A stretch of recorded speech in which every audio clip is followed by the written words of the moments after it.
Bonjour à tous. Moi, je me suis tapé le débat, ce qu'ils ont appelé le débat Bois de Boulogne, qui a été publié sur Facebook. Un débat qui aurait eu lieu en février 2020, fin février 2020, au Québec. Alors, il y a eu des petites choses intéressantes, d'autres moins.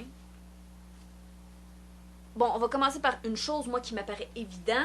Ils ont beau mettre ça dans la catégorie débat, je ne vois pas de débat là-dedans, du tout. Pourquoi? Ben, on s'entend que quand on pense à un débat, on pense à des gens contre, des gens pour, et un modérateur qui essaie au moins d'être impartial. Alors, il y avait bien un modérateur, mais il n'était pas impartial. C'était clairement un militant contre. Ensuite, tu t'attends à ce que les gens donnent des arguments et des contre-arguments, qu'ils se parlent. Hein? Il y a un mouvement de langage, et c'est pour ça qu'il est important qu'il y ait autant de temps accordé à un groupe qu'à l'autre. Et c'est pas ce qui s'est passé. Premièrement, ils ne se parlent pas. Ils font leur speech, et ils font leur speech au public. Il n'y a pas d'argument ou de contre-argument. Oui, il y en a quelques-uns. Il y en a quelques-uns quand même. Et c'est surtout les gens pour la laïcité qui répondent à des choses contre. Et puis, des fois, dans les grands spécialistes que ça touche vraiment le métier, il y a des petites rectifications qui sont faites de part et d'autre. Mais c'est tout. C'est vraiment un speech adressé à la population que c'était. Puis pour ne pas se faire accuser de faire de la propagande, ils ont invité ceux qui étaient pour. C'est exactement ce que je vois, moi, dans cet exercice-là.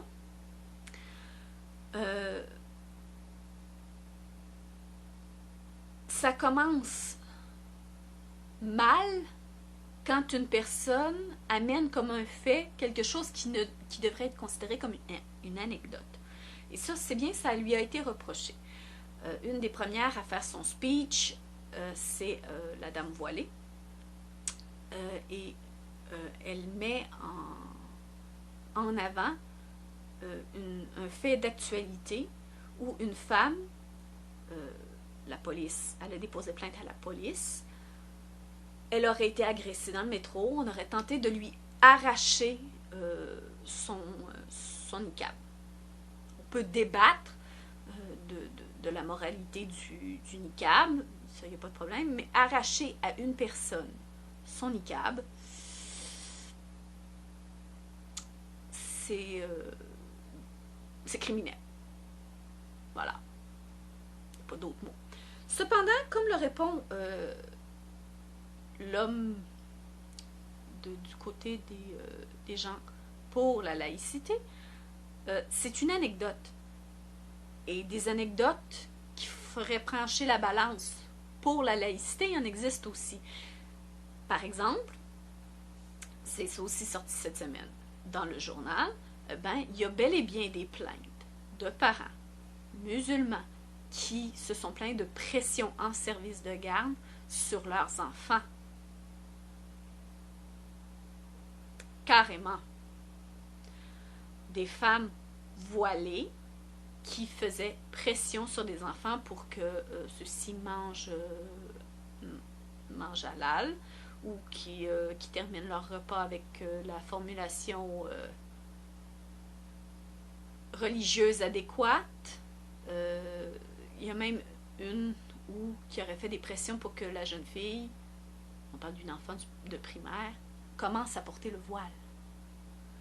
C'est grave, mais ce ne sont que des anecdotes. Malheureusement, ce ne sont que des anecdotes.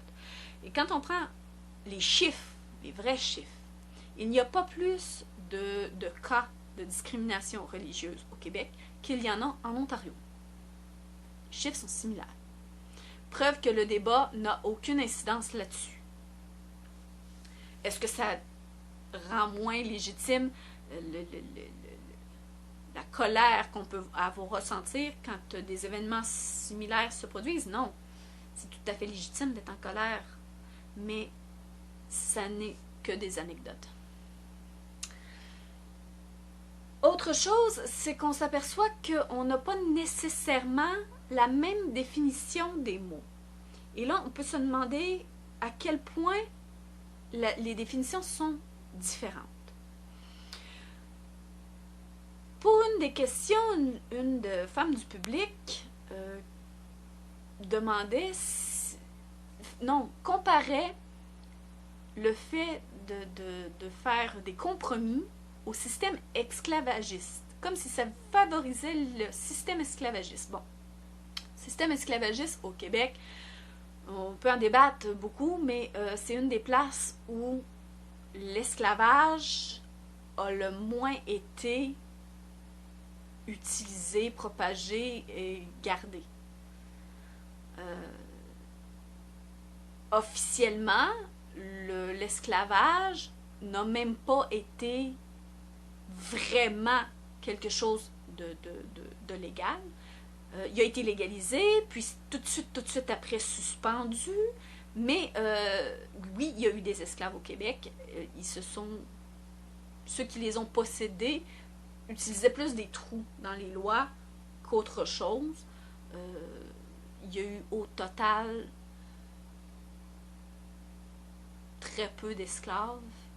Ici, on ne va pas non plus minimiser le fait que ces gens-là doivent avoir souffert ou au moins que ça a eu des répercussions sur leur vie, franchement. Là, mais c'était pas le système du sud américain.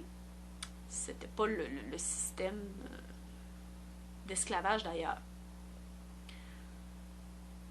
Alors, la comparaison me paraît déjà bancale d'avance, mais en situation historique du Québec, elle est vraiment pétée, là.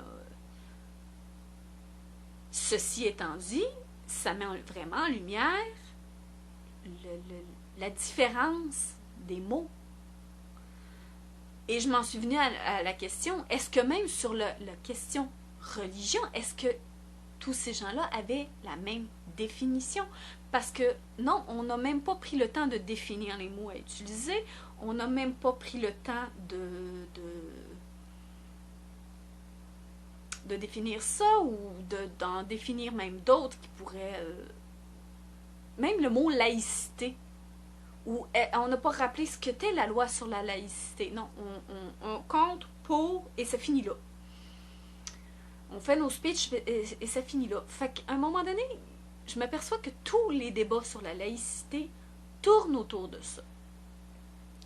C'est plate, c'est non informatif, et puis tu es obligé d'aller trouver tes informations là, ce qui est long, redondant, et rend ce genre de débat totalement inutile.